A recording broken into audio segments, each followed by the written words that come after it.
Je m'appelle Stéphanie Cormier, je suis chargée de mission dans une association qui s'appelle le CPIE des Pays de l'Aisne. Donc CPIE, c'est Centre permanent d'initiative pour l'environnement, c'est situé dans les Hauts-de-France. Moi je travaille sur la thématique de la santé environnementale depuis 10 ans et je porte notamment un projet qui s'appelle Petite Enfance Santé Environnement.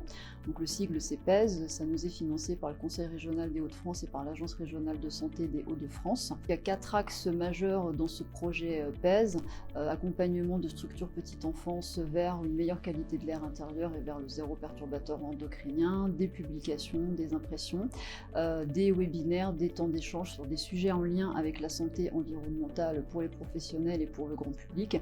L'idée c'est de montrer que la santé environnement c'est du quotidien. Et aussi un axe majeur avec des ateliers santé environnement qui sont proposés pour les professionnels de la petite enfance et pour les parents et grands-parents. Alors quand je parle de professionnels de la petite enfance, dans le cadre de ce projet-là, ce sont notamment les assistantes maternelles. On a souhaité travailler vers les assistantes maternelles en fait parce que ce sont aussi des professionnels petite enfance qui ont tendance parfois à être oubliés dans les programmes de sensibilisation. On parle beaucoup des crèches mais pas forcément d'elles.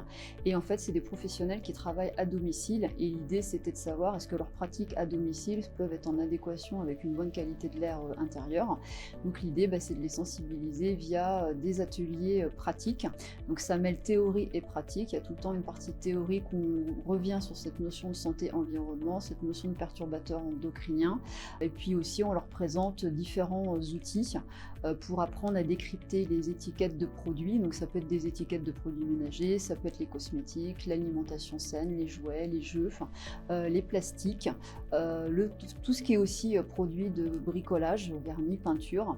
Donc on leur apprend à décrypter les étiquettes, à reconnaître les produits meilleurs que d'autres par rapport au label, et puis aussi les fausses bonnes solutions.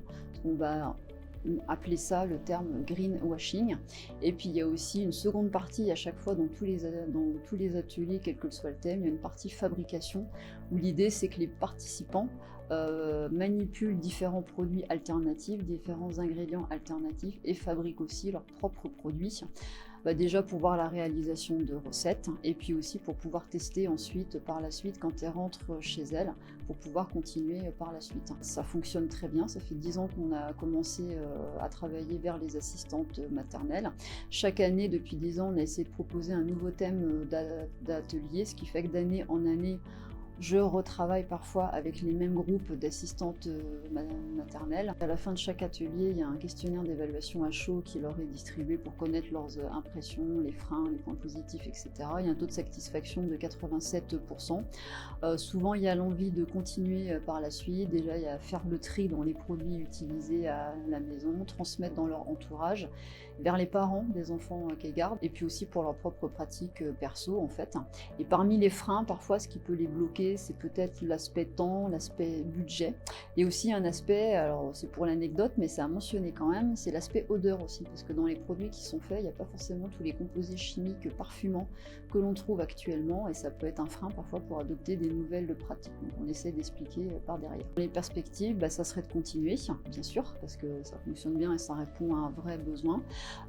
Et puis aussi de valoriser plus ces professionnels de la petite enfance qui vraiment, ça représente quand même 1 024 000 enfants gardés actuellement en France. Voilà, vraiment plus travailler vers elles pour beaucoup plus les sensibiliser pour qu'elles aient vraiment des pratiques qui soient vraiment meilleures pour les enfants qu'elles gardent, parce que c'est vraiment leur but en fait. C'est vraiment des professionnels qui sont très attachés aux enfants qu'elles ont au sein de leur domicile.